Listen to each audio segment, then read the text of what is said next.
Hello and welcome to another inside look at the ASUP family. In today's video, we're going to be talking about the lost cemetery of infants.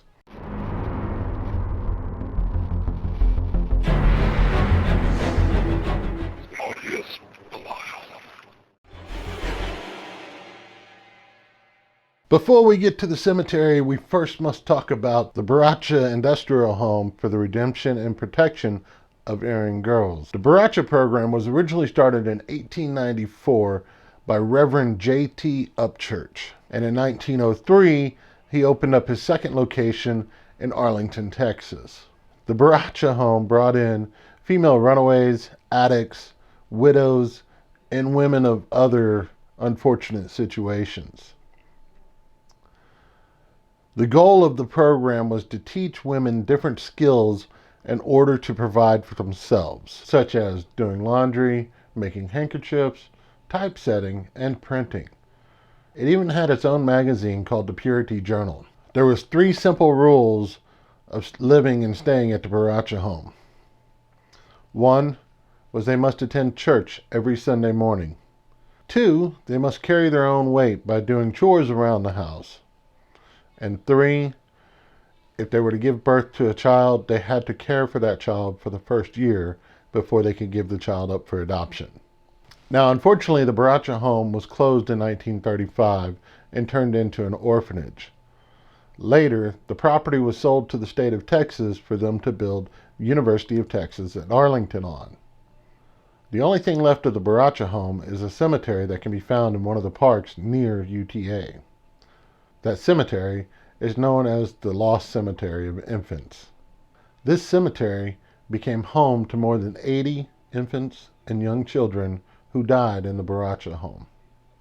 Stillborn children were simply given a number with the word infant before it, such as infant 12 or infant 18.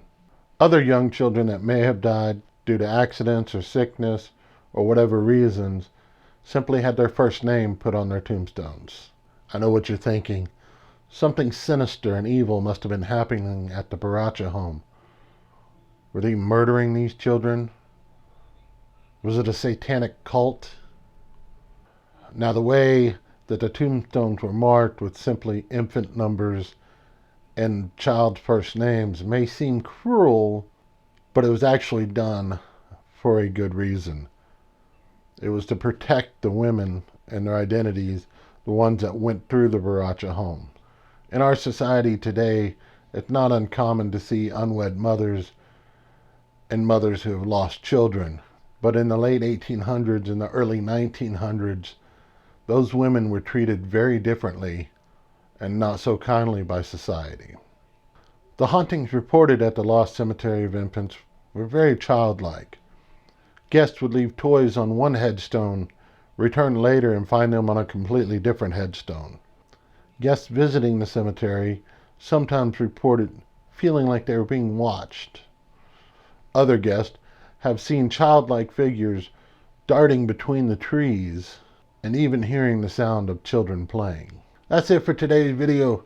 Remember, if you or anybody in your family has something going on, you want ASUP to check it out, you want to become a member of ASUP, or you want to donate to ASUP, please check out our website at www.asupinc.org.